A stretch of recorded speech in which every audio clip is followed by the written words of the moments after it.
No bate-papo de hoje, iremos falar sobre quais os containers mais recomendados para construção modular. Você sabe por que esse é o mais utilizado? Vem comigo! Então, como nós falamos, eu, Tassiele, arquiteta da construção modular, vim aqui hoje juntamente com o Everton, representante da Vagão Urbano, um dos sócios, ajudar a explicar um pouquinho sobre os tipos de containers que possui disponível no mercado para construção modular. É isso aí, Tassi. Bom, antes da gente falar do container mais utilizado, eu diria para a gente fazer um overview, Isso mesmo. Sobre os containers disponíveis no mercado, porque o pessoal, para quem não tem esse conhecimento, tem inúmeros containers disponíveis e por que a gente utiliza tal container. E é isso que a gente gostaria de falar agora e exemplificar. A gente tem o container Dry 20 pés. Isso. Vamos começar falando o seguinte, para ser bem prático. O container ele tem a largura de 2,43, padrão internacional. Isso por mesmo. Uma questão de transporte, né? A partir daí a gente tem as diferenças de comprimento e de altura. Que é bem importante esse de altura. Esse é o nosso ponto de partida. Então, disponíveis, a gente tem o container 20 pés, que é o container de 6 metros, arredondando. Isso. 6 metros e de 12 metros. Isso mesmo. 20 e 40 pés. Na altura de 2,60, que é o standard, o container mais baixo. A partir daqui, nós temos o container High Cube 40 pés. Container High Cube 40 pés, ele tem somente 12 metros, não existe o container High Cube, o HC, de 6 metros. Não. Somente de 12. 2,90 de altura. Isso, com a mesma largura dos outros. Perfeito. E aí nós temos umas outras variações. Container graneleiro, Dry 20 pés. Container utilizado mais no agronegócio, para transporte de café, de milho, sementes. Ele tem umas aberturas mais específicas, né? Isso, ele mantém a mesma porta que o container tradicional de um lado e do outro ele é aberto para tirar os grãos que vão ser transportados, né? Perfeito. Seguindo aqui, nós temos o container ventilado para utilização de maquinários que precisam respirar, então ele é todo aberto. Isso, e para transporte de animais também, né? É bem importante porque ele tem umas venezianas onde vai dar toda essa troca de ar. Perfeito. Container open top, 20 e 40 pés, que é um container com o teto dele, com abertura no teto, né? Também para transporte de maquinários que exigem mais altura, Exatamente. Né, Everton? E além de grãos também, ele pode ser transportado toda a parte de grãos, porque nós temos essa fartura hoje no país, né? Então a gente utiliza bastante ele. Perfeito. E o container reefer 20 e 40 pés. O 20 pés, muito pouco encontrado atualmente, né? Era uma fabricação mais antiga, então a gente tem mais disponível no mercado de 40 pés, que é o container já duplado, que a gente fala. Com a proteção de isolamento térmico pronta, tanto nas paredes quanto no teto. Muito utilizado, né, no transporte de alimentos, tudo um equipamento frigorífico, então ele é todo revestido de inox por dentro. É um container bem específico, mas também muito solicitado para a gente fazer algumas cozinhas, né, alguns projetos mais específicos. Mas que precisam também de uma agilidade, querendo ou não, ele já está, vamos dizer, 70% pronto, né? Exatamente. Bom, o container mais utilizado seria o container HC 40 pés. Que é o de 40. Nós até hoje, 10 anos que nós estamos completando, né, de trajetória de empresa, eu diria que 98% dos projetos foram utilizados o container HC 40 pés. Qual o motivo disso, Tassi? Bom, como nós já apresentamos anteriormente, falado pelo Everton, ele tem mais altura, né? Ele possui 2,89 metros de altura. E isso ele serve para adequar nas legislações, principalmente. Diferente o standard, que ele tem 2,59 de altura, quando vem um revestimento, ele vai ficar muito baixinho. Então vai chegar a 2,30. Se tu for olhar numa norma 2,30 você só consegue ter área de passagens, umas áreas mais que tu não vai permanecer tanto tempo dentro, garagens, então por isso que a gente acaba não utilizando tanto o standard, e sim o HC. E além do mais, nós temos um item que ele é tubular, que é a parte superior do container, onde ali sim ele vai ter todo um reforço, né, Everton? Essa diferença, então partindo do container, né, desses tipos de containers disponíveis, a gente faz algumas recomendações. Uma delas é quanto à altura, porque isso fornece um conforto, não só um conforto interno do ambiente, mas também atendendo todas as normativas. Bom, container decidido, agora a gente tem algumas recomendações. Que recomendações são essas? Por exemplo, a questão de ser tubular ou de barra chata, que a gente fala. Isso.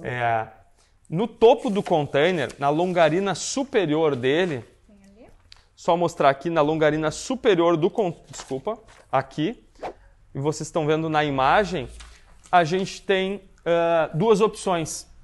Ele ser com um tubo, né, ou ele ser de barra chata. O que isso interfere? Quando a gente começa a transformar o container, fazer as modificações e retirar as chapas laterais do container, esse container tubular, ele tem estruturalmente, ele nos fornece uma ligação entre uma ligação e uma segurança no recorte dessas chapas. Então ele tem uma sustentação, essa é a palavra, sustentação muito maior do que um container de barra chata. Sim. Que no momento que a gente vai cortando, por exemplo, alguns projetos, toda a lateral do container, a gente vê que o forro ele vai baixar muito e a gente é obrigado a fazer alguns reforços estruturais. Ele tende a flambar, né? Então é perder essa sustentação que o tubo vai fazer nas pontas das latas, né? Porque quando tu começa a abrir ele começa a ficar muito mole, né, Everton? Assim, perder toda a rigidez do aço mesmo. Perfeito. Essa é a primeira recomendação, né? Então isso tudo está ligado já na escolha do container, com o projeto na mão, vamos para a zona portuária para a gente fazer a coleta dos containers. E essa é a primeira recomendação. A partir daí tem algumas recomendações quanto à parte estrutural dele, em termos de preservação das longarinas do container, que é muito importante. E só lembrando mais um item, quando a gente já tem o projeto decidido, principalmente quando são de 2 pavimentos, o standard, que é esse de barra chata, nós não conseguimos apoiar os pés do container, tipo, sem que seja um em cima do outro. A gente não consegue deslocar ele, porque ele não tem estrutura o suficiente para aguentar o peso do container superior. Sendo assim, precisa ter todo um reforço no projeto, ou pilares. E já o tubular a gente consegue ter essa sustentação toda, né? Exatamente, perfeito. Bom, quanto a a parte estrutural, que são as longarinas, né? E voltando já para quem assistiu os outros materiais que a gente disponibilizou, a gente tem os reforços, a parte forte do container, vamos dizer assim, nas laterais, nas extremidades. Então, as longarinas superior e inferior e nas extremidades. Que eu vou marcar aqui para nós. E essa é uma recomendação fundamental para a gente ver na hora da coleta, para ver se essas longarinas, essas colunas, elas estão bem alinhadas. Porque, vamos lá, gente, um container transporte marítimo em torno de 10, 15, 20 anos. Agora aumentaram, né, para 20 anos a legislação. Então esse container pode ter sofrido alguma batida. E aí, com esse amassamento, às vezes prejudica estruturalmente para a gente fazer algum tipo de projeto. E algumas correções são irreparáveis, né, por ser um material muito resistente.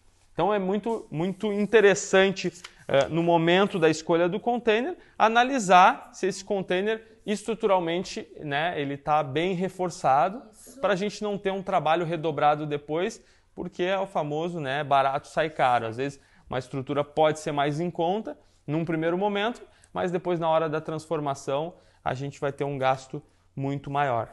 É bem isso. E outra, assim, é cuidar toda a parte da corrosão, né? Também esses pilares, e tanto longarinas também não podem estar tão corroídos. Eles vão ter uma ação comprometidos, onde já tem buracos acontecendo, então isso Atualmente, a gente fez um projeto que o cliente forneceu os containers, e é uma reciclagem de uns containers que estavam, né, foram descartados pela empresa, e é um trabalho bacana de sustentabilidade, né, para dar uma finalidade a esses containers, 4 unidades.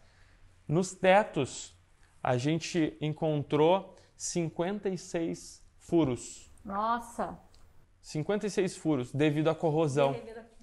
Então, assim, num primeiro momento, olhando um teto do container, aparentemente tinha lá seus 30 furos. E depois a gente começa a trabalhar com um maquinário específico e aí começam a aparecer esses danos que às vezes, num primeiro momento, a gente não nota, né? Só depois quando começa a trabalhar.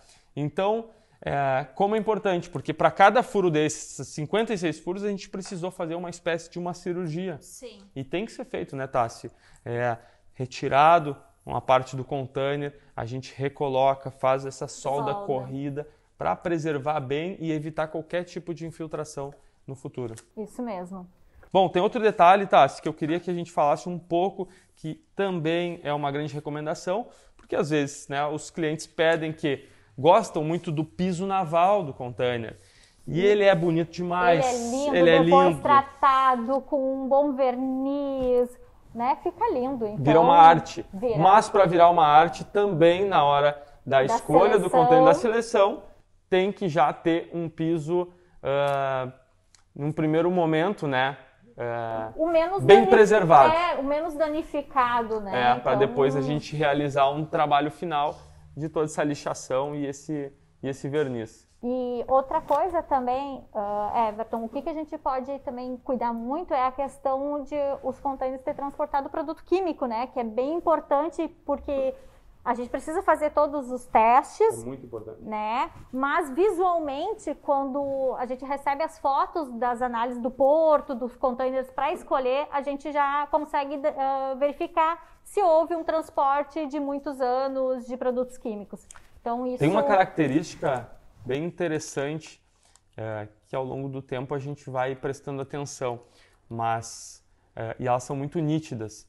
Quando tu entra num container e o container tem algumas rodelas no piso, certamente ele transportou algum tonel de óleo, por exemplo. Sim. Então ali já tem que ficar com o alerta ligado para saber tipo de produto químico, né? Porque caracteriza aqueles tonéis de ferro que são empilhados. Isso. E fica bem certinho a marca no chão.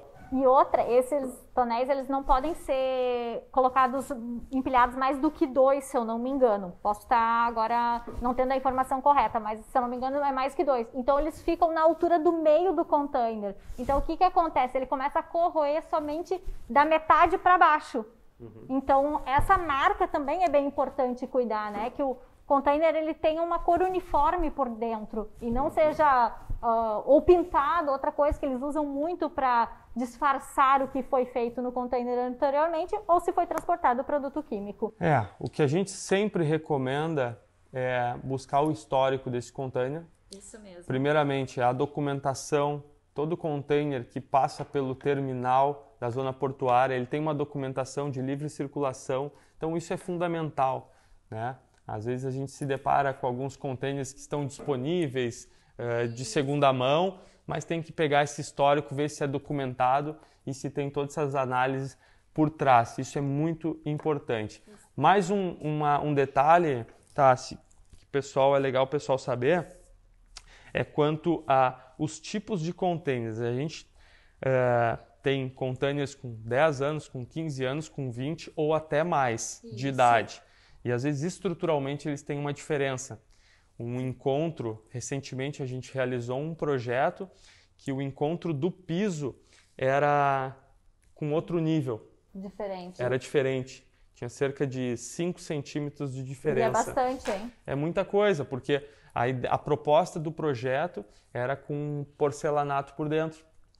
E nesse caso, a gente teve que levantar um contrapiso para nivelar os containers e depois vir com o... Então, isso são detalhes bem importantes, porque são fabricantes diferentes, marcas diferentes, que pode acontecer de gerar um retrabalho lá na frente. Então, é importante, né, já independente com quem for comprar o container, então tentar solicitar, quando for unir os dois, tentar a mesma marca, né? Principalmente para ter o mesmo padrão dele e não ter esse problema. E geralmente os projetos são, né? Sim. O container, por ter 2,43 de largura, geralmente os projetos têm mais do que isso, alguma junção, né? 2, 3 ou mais unidades. Isso. E falando em tamanhos, eu até apontei aqui que tem uns tamanhos diferentes também agora, né? Que eu vi, não é muito utilizado, acho que é novo ainda no mercado, que temos o de 45 pés, que ele tem 13,71 metros.